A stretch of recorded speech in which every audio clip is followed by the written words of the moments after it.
Hello दोस्तों, एक बार फिर से आप सभी का स्वागत है एजुकेशन बाइट पर। कैसे हैं आप सभी? मुझे उम्मीद है कि आप सब एकदम बढ़िया होंगे। संस्कृत की लास्ट क्लास में मैंने आपको सर्वनाम व सर्वनाम के भेद पढ़ाए थे। आज हम इसके आगे का जो टॉपिक है संस्कृत में कारक एवं विभक्तियाँ ये स्टार्ट कर रहे हैं। और कारक और विभक्तियाँ जो टॉपिक है ये आपका हिंदी में भी आता है, और जितना संस्कृत में इम्पॉर्टेंट है उतना ही हिंदी में भी इम्पॉर्टेंट है। और संस्कृत में ये टॉपिक जब आप अनुवाद करेंगे हिंदी वाक्यों से संस्कृत में, तो वहाँ पर ये आपको बहुत ज़्यादा काम आने वाला है, इसलिए इस टॉपिक को बहुत अच्छे से समझिएगा। तो चलिए शुरू करती हूँ मैं आपकी क्लास, और फटाफट से आप सभी क्लास को शेयर कर दीजिए। बात करते हैं विभक्ति और कारक की कि ये होते क्या हैं। सबसे पहले कारक को समझिएगा कि कारक क्या है। कारक जो है आपके, जैसे मैंने आपको कोई वाक्य बोला कि राम ने पुस्तक पढ़ी, तो राम ने पुस्तक पढ़ी वाक्य में कई सारे पद आ रहे हैं। एक राम आ रहा है, एक पुस्तक आ रही है और एक पढ़ना आ रहा है। पद का मतलब है शब्द कई सारे आ रहे हैं। तो कारक क्या होते हैं? कारक आपके वे चिन्ह होते हैं या वे पद होते हैं जो क्रिया का अन्य शब्दों के साथ संबंध बताते हैं। यानी कि आप ये बोल सकते हो क्रिया का अन्य शब्दों के साथ जो सीधा संबंध होगा वही कहलाएगा कारक। जैसे कि मैंने ये वाक्य आपको बोला था, राम ने पुस्तक पढ़ी या राम पुस्तक पढ़ता है, कुछ भी वाक्य हो सकता है।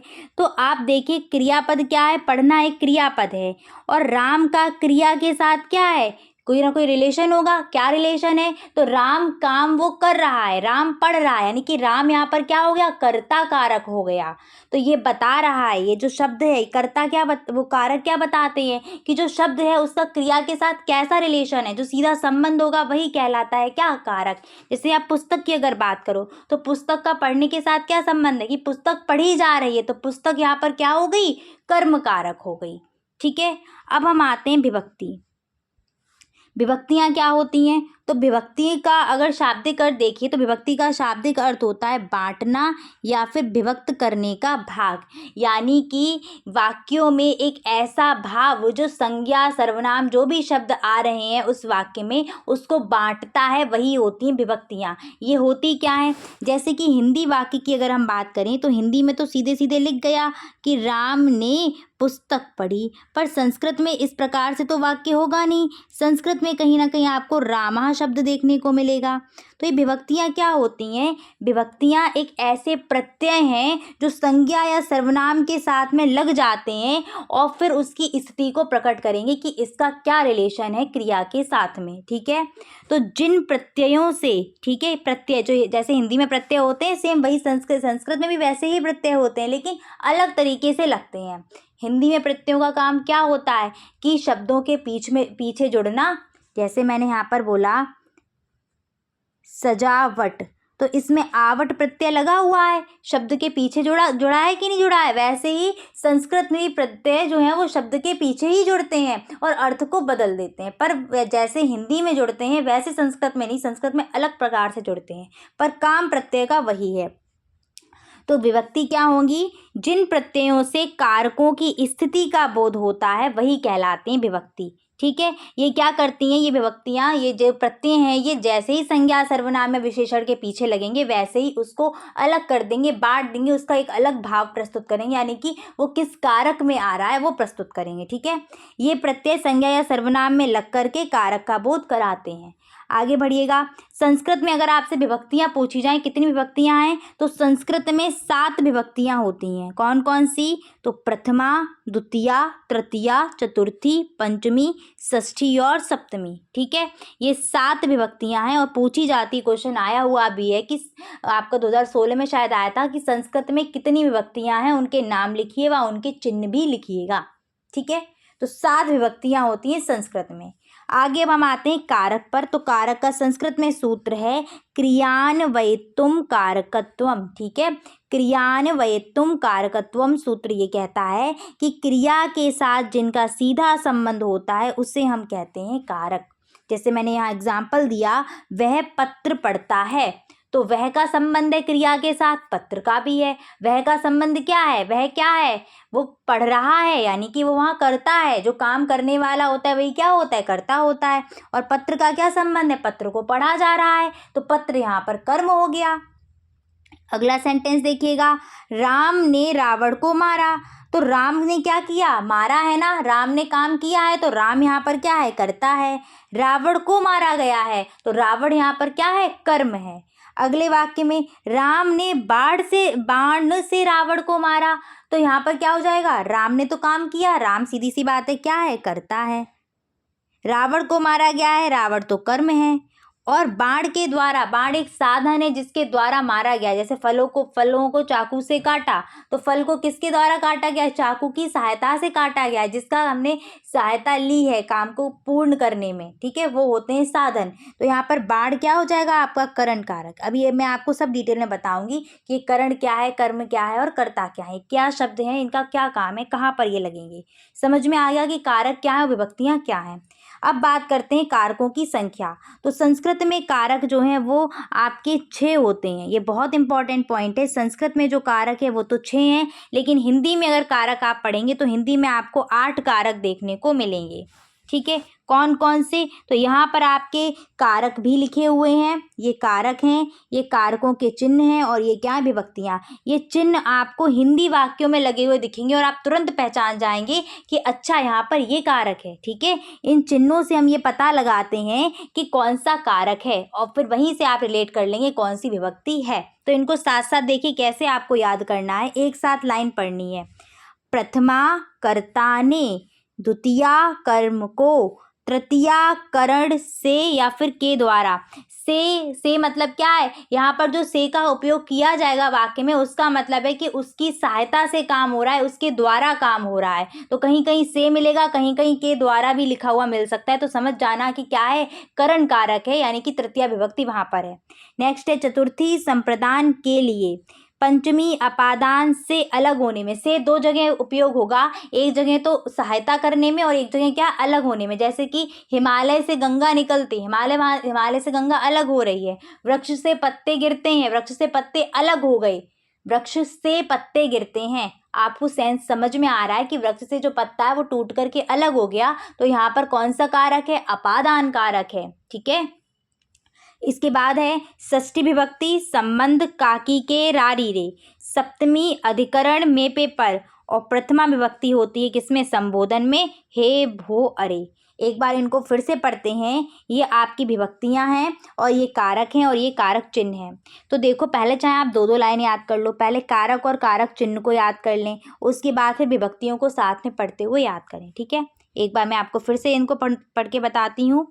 प्रथमा कर्ता ने द्वितीया कर्म को तृतीया करण से या के द्वारा, चतुर्थी संप्रदान के लिए, पंचमी अपादान से अलग होने में, षष्ठी संबंध काकी के रारी रे, सप्तमी अधिकरण में पे पर, प्रथमा संबोधन हेवो अरे। ठीक है, यानी कि जब संबोधन कारक आपका आएगा तो वहां पर क्या होगी, प्रथमा विभक्ति होगी। ये 8 कारक आपके क्या हैं, हिंदी में हैं। ठीक है, विभक्तियां 7 संस्कृत में आपको देखने को मिल जाएंगी। क्लियर। अब इसके बाद हम बात करते हैं कि संस्कृत में तो आपने मैम बताया था कि 6 ही कारक होते हैं, तो कौन से वो 2 कारक है जो संस्कृत में कारक की श्रेणी में नहीं आते, तो वो है आपका एक कारक संबंध कारक और दूसरा है संबोधन। ये 2 कारक जो हैं वो संस्कृत में कारक की श्रेणी के अंतर्गत नहीं आते हैं। ठीक है, क्योंकि ये जो है ये आपका जो सीधा संबंध है वो क्रिया के साथ दिखाते ही नहीं है, ये अन्य संज्ञा शब्द के साथ दिखाते हैं, इसलिए इनको कारक की श्रेणी में नहीं रखते हैं। चलिए आगे बढ़ते हैं। नेक्स्ट, कारक चिन्हों को क्या कहा जाता है, क्वेश्चन बहुत इंपॉर्टेंट है, नोट पॉइंट में इसीलिए लिखा है। तो कारक चिन्हों को हम परसर्ग भी कहते हैं। ठीक है, कभी कभी पूछ लेते परसर्ग क्या होते, तो कारक चिन्ह जो है वो परसर्ग कहलाते हैं। संस्कृत में कितनी विभक्तियां हैं, तो संस्कृत में 7 विभक्तियां हैं और 6 कारक हैं। ठीक है, अब क्वेश्चन कभी कभी ऐसे बन जाता है कि तृतीया विभक्ति का कारक चिन्ह बताइए, तो आप क्या बताएंगे, से के द्वारा। पूछ लिया गया सप्तमी विभक्ति का कारक चिन्ह बताइए, तो सप्तमी विभक्ति कहाँ पर है, ये रही, क्या कारक चिन्ह होगा, मेपे पर। कभी कभी पूछ लेते हैं कि संप्रदान कारक में कौन सी विभक्ति है, तो आपका उत्तर आएगा क्या, चतुर्थी विभक्ति है। ऐसे ही पूछ लिया गया आपसे कि करण कारक में कौन सी विभक्ति है, करण कारक में कौन सी है, तो तृतीया विभक्ति है। क्वेश्चन अलट पलट के पूछते हैं। क्लियर, चलो आगे बढ़ेंगे।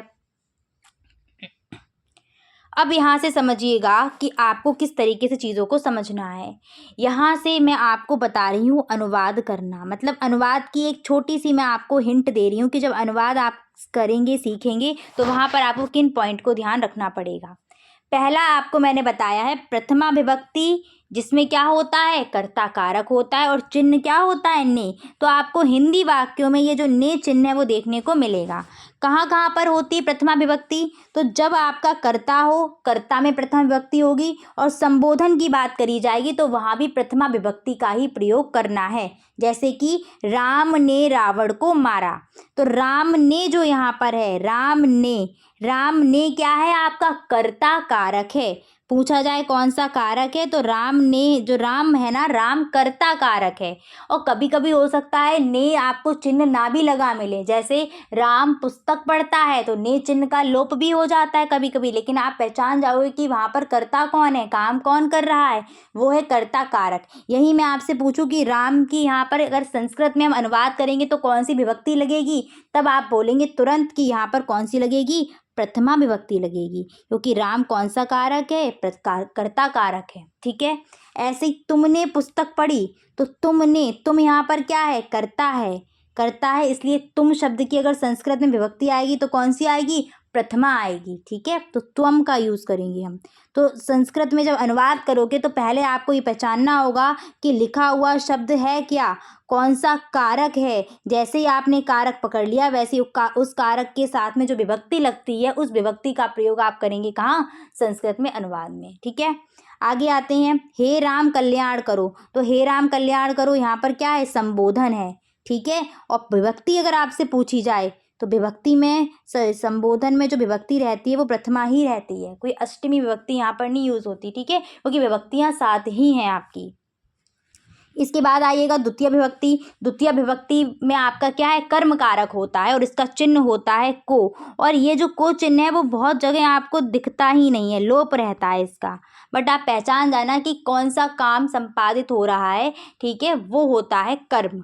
जैसे कि आपको द्वितीय विभक्ति कहाँ देखने को मिलेगी, तो जब कर्म होगा तब द्वितीय होगी, और साथ साथ अभिता, परिता, उभयता ये शब्द जब देखने को मिलेंगे तो जिसके चारों ओर, जिसके दोनों ओर ये सब काम हो रहा होगा वो वहाँ पर भी आप द्वितीय का यूज़ करेंगे। जैसे आपने बोला कि सड़क के दोनों ओर पेड़ हैं, तो सड़क जो शब्द है इसमें कौन सी विभक्ति लगने वाली है, द्वितीय विभक्ति लगेगी।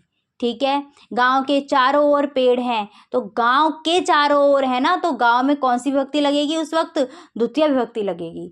ऐसे आपने बोला कि श्री कृष्ण के चारों ओर गोपियां हैं, तो श्री कृष्ण के चारों ओर है ना, तो श्री कृष्ण में वहाँ पर कौन सी विभक्ति लगने वाली है, द्वितीय। ठीक है, चलिए तो एग्जाम्पल देख लो यहाँ पर, राम ने रावण को मारा, रावण को, तो आपको चिन्ह से पहचान लेना कौन सा है, कर्म कारक, द्वितीय विभक्ति।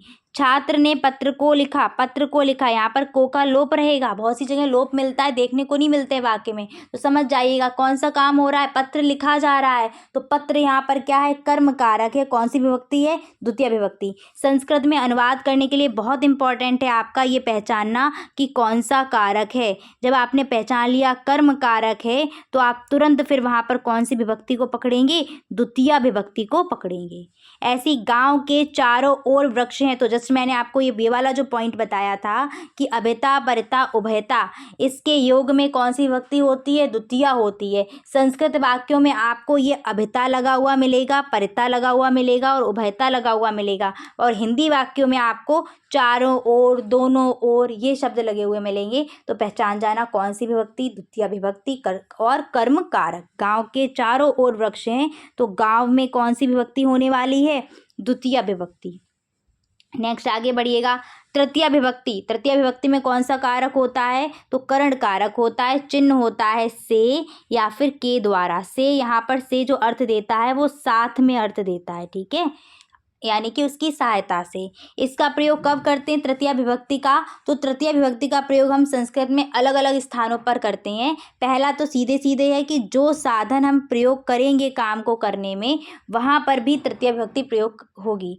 जैसे कि आप ये बोलें कि मैं पत्र पेन से लिखता हूँ, तो पेन से, कलम की सहायता से लिख रहे हैं, तो कलम में कौन सी विभक्ति होगी, तृतीय विभक्ति। कारक कौन सा होगा, तो करण कारक होगा। और दूसरी जगह जब एक आपका और है, जब किसी अंग में विकार हो तो वहाँ पर भी हम तृतीय विभक्ति का प्रयोग करते हैं। जिस अंग में विकार होगा, जैसे कि कोई पैर से लंगड़ा है, तो पैर से, पैर में विकार है ना, तो पैर में कौन सी विभक्ति होगी, तृतीया विभक्ति होगी और करण कारक होगा। क्लियर है? तभी आप अनुवाद कर पाएंगे जब आप पहचान पाएंगे। देखिएगा यहाँ पर, राम ने बाण से रावण को मारा। राम तो आपको पता है क्या है, राम करता है, रावण क्या है, कर्म है। किसकी सहायता से मारा, तो बाण की सहायता से। बाण एक साधन था यहाँ पर, तो बाण क्या है आपका, करण कारक है और विभक्ति कौन सी है, तृतीया है। उसने चोर को लाठी के द्वारा पीटा। उसने क्या है, करता है। चोर क्या है यहाँ पर, चोर को, कर्ता ने कर्म को, तो चोर है यहाँ पर कर्म। लाठी के द्वारा, कर्ता ने कर्म को करण से या के द्वारा, लाठी के द्वारा पीटा, तो लाठी यहाँ पर क्या हो गई, करण कारक हो गई। विभक्ति कौन सी आएगी लाठी में, तृतीया। जब आप लाठी की संस्कृत लिखोगे तो आप तृतीया विभक्ति में उसका रूप लिखेंगे। इसके बाद श्याम पैर से लंगड़ा है। श्याम तो करता है, तो श्याम तो कर्ता यानी कि प्रथमा विभक्ति लगेगी। पैर से लंगड़ा है, पैर शब्द को जब आप लिखेंगे तो आपको पता है पैर में विकार है, उसके अंग में विकार है, तो पैर शब्द में कौन सी विभक्ति आएगी, तृतीया आएगी। ठीक है, ऐसे ही जो हाथ में कोई विकार हो या आँख में कोई विकार हो, किसी भी शरीर के अंग में विकार हो, तो वहाँ पर लगती है तृतीया विभक्ति। नेक्स्ट आते हैं चतुर्थी विभक्ति। चतुर्थी विभक्ति का जो कारक है वो है संप्रदान कारक और चिन्ह होता है के लिए, या फिर कभी कभी को का प्रयोग भी कर देते हैं। पर इसका अर्थ देखिएगा, इसका अर्थ है कि जब कोई वस्तु किसी को दी जा रही होगी तो जिस व्यक्ति को दी जा रही होगी उस व्यक्ति में होता है आपका कौन सा कारक, संप्रदान। ठीक है, जैसे कि आपने किसी भिखारी को वस्त्र दिए, भिखारी को दिए। मैं यहाँ वाक्य बनाती हूँ कि मोहन ने भिखारी को वस्त्र दिए। किसको दान दे रहा है, वो भिखारी को दे रहा है ना, तो भिखारी जो है वो यहाँ पर क्या है, चतुर्थी विभक्ति यानी कि संप्रदान कारक है। ठीक है, जिसको दान दिया जा रहा होगा, दिया जा रहा होगा कोई भी वस्तु। ठीक है, एग्जाम्पल देखिएगा, वह बच्चे के लिए गेंद लाता है। बच्चे के लिए, तो हिंदी में आप तुरंत पढ़ लेना, कर्ता ने कर्म को करण से संप्रदान के लिए। ठीक है, चतुर्थी विभक्ति संप्रदान के लिए, कौन सा कारक मिल गया, संप्रदान कारक मिल गया। संप्रदान कारक मिला तो विभक्ति कौन सी मिली, चतुर्थी विभक्ति मिल गई। ठीक है, उसने रोहन को पुस्तक दी। यहाँ पर तो के लिए आया ही नहीं था, कर्ता ने कर्म को करण से संप्रदान के लिए, तो आप यहाँ पर कर्म मत लगा देना। रोहन को पुस्तक दी जा रही है ना, तो रोहन क्या है यहाँ पर, संप्रदान कारक है और चतुर्थी विभक्ति है। सेम, राजा ने ब्राह्मणों को वस्त्र दिए। ब्राह्मणों को दान दिया गया है, वस्त्र दिए गए हैं, तो ब्राह्मण में क्या हो जाएगा, संप्रदान कारक हो जाएगा और चतुर्थी विभक्ति। नेक्स्ट आते हैं पंचमी विभक्ति, जो है आपका इसमें कौन सा कारक है, अपादान कारक है। तो अपादान कारक का चिन्ह क्या होता है, से अलग होने के अर्थ में। चिन्ह तो है से, बट सेंस क्या देगा, अलग होना देगा। प्रयोग कहाँ करते हैं इसका, तो हिंदी वाक्य में या संस्कृत में जहाँ पर भी किसी स्थान से वस्तु या व्यक्ति का अलग जब होना होगा तो वहाँ पर हम पंचमी विभक्ति का प्रयोग करेंगे। और दूसरा, जिससे घृणा की जा रही होगी उसमें भी हम किसका प्रयोग करते हैं, पंचमी विभक्ति का प्रयोग करते हैं। एग्जाम्पल देखो, वृक्ष से पत्ते गिरते हैं। वृक्ष से पत्ते क्या हो गए, अलग हो गए। वृक्ष से पत्ते अलग हुए हैं, तो यहाँ पर वृक्ष जो शब्द है इसमें क्या होगी, पंचमी विभक्ति होगी। ठीक है, हिमालय से गंगा निकलती है। गंगा अलग हो गई हिमालय से अलग हुई, तो हिमालय में क्या है, अपादान कारक और पंचमी विभक्ति। कारक और विभक्ति अलग अलग भी पूछ सकते हैं, एक साथ भी पूछ सकते हैं, तो ध्यान रखना। वह पाप से घृणा करती है। किससे घृणा करती है, पाप से करती है, तो पाप जो है वो क्या है, अपादान कारक और पंचमी विभक्ति का शब्द है। ठीक है, इसके बाद आइएगा षष्ठी विभक्ति। षष्ठी विभक्ति जो है आपकी, इसमें कारक आता है संबंध कारक और इसका चिन्ह होता है का की के रारी रे। कभी कभी नानी ने भी लिख के आ जाता है, तो वो भी आप कर सकते हैं, का की के रारी रे नानी ने। संबंध कारक का जो प्रयोग होता है वो संबंध बताने के लिए ही प्रयोग होता है, और इसका जो ये जो संबंध बताता है ये एक संज्ञा का दूसरी संज्ञा के साथ संबंध बताता है। जैसे कि है मोहन की किताब, तो मोहन का संबंध क्या है, किताब से, यानी कि जो किताब और मोहन आपस में रिलेटेड हैं। ठीक है ना, मोहन की किताब, तो जो मोहन शब्द है ये क्या है, षष्ठी विभक्ति का है। ठीक है, ऐसी दशरथ के पुत्र, दशरथ का संबंध पुत्र, तो दशरथ के पुत्र, तो दशरथ जो शब्द है इसमें क्या है, षष्ठी विभक्ति है और संबंध कारक है। ठीक है। ये एक संज्ञा शब्द का दूसरे संज्ञा से रिलेशन बताता है, क्रिया से ये रिलेशन नहीं बता रहा है यहाँ पर। इसके बाद आते हैं सप्तमी विभक्ति, जो आपकी लास्ट है। इसमें होता है अधिकरण कारक और इसका चिन्ह होता है मे पे पर। ठीक है, मे पे पर इसका प्रयोग कहाँ होगा सप्तमी विभक्ति का? तो देखो, जिस आधार पर बैठे होंगे या जिस आधार में होंगे वहाँ पर होता है आपका सप्तमी विभक्ति। और चिन्ह से आप इसको बहुत आसानी से पहचान सकते हो। हिंदी वाक्यों में जैसे ही मे पे पर देखना वैसे समझ जाना कौन सी विभक्ति है, सप्तमी विभक्ति और अधिकरण कारक। जैसे कि वह सिंहासन पर बैठा है, पर सिंहासन पर, तो सिंहासन में क्या है? सप्तमी विभक्ति। और अधिकरण कारक, मछली पानी में तैरती है, पानी में, तो पानी यहाँ पर क्या है? अधिकरण कारक का शब्द है और सप्तमी विभक्ति। सेम ऐसे ही मैं बोलूँ आपको, बच्चे मैदान में खेलते हैं, तो मैदान में क्या है? अधिकरण कारक है और सप्तमी विभक्ति। तो मे पे पर से ही पहचान जाओगे। तो आपको क्या करना है, आज आपका काम यही रहेगा कि आप इन विभक्तियों को और विभक्ति चिन्हों को और ये कारकों सबको बहुत अच्छे से याद करें, ताकि आप पहचान पाएँ इन चिन्हों से। जब आप अनुवाद करेंगे तो वहाँ पर आपको ये चिन्ह अच्छे से पता हो कि हिंदी वाक्यों में आप इन चिन्ह के जरिए ही पहचान सकते हैं कौन सा कारक है और उस कारक में कौन सी विभक्ति उपस्थित है। ठीक है, चलिए आगे बढ़ते हैं। नेक्स्ट कुछ यहाँ पर क्वेश्चन जो आपके प्रीवियस ईयर पेपर में पूछे गए थे वो देख लो। अधिकरण कारक का चिन्ह क्या है? तो अधिकरण कारक का चिन्ह होता है मे पे पर। नेक्स्ट क्वेश्चन आया था, संप्रदान कारक के का प्रयोग किस विभक्ति में करते हैं? तो प्रथमा कर्ता ने द्वितीया कर्म को तृतीया करण से चतुर्थी संप्रदान के लिए, तो चतुर्थी विभक्ति का प्रयोग करेंगे।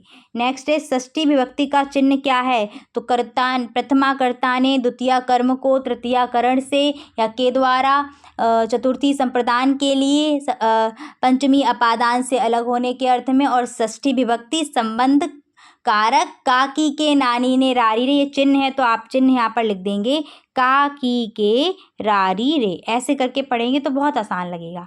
और लास्ट क्वेश्चन आया था, संस्कृत में कितनी विभक्तियाँ होती हैं? चिन्ह सहित उल्लेख करें। तो यहाँ पर आपको विभक्ति भी लिख देनी है और उन विभक्ति के चिन्ह लिख देने हैं।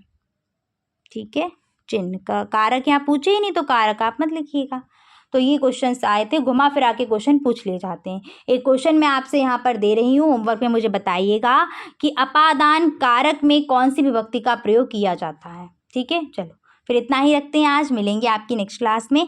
Thanks for watching and please like share and subscribe my channel. Bye bye, take care.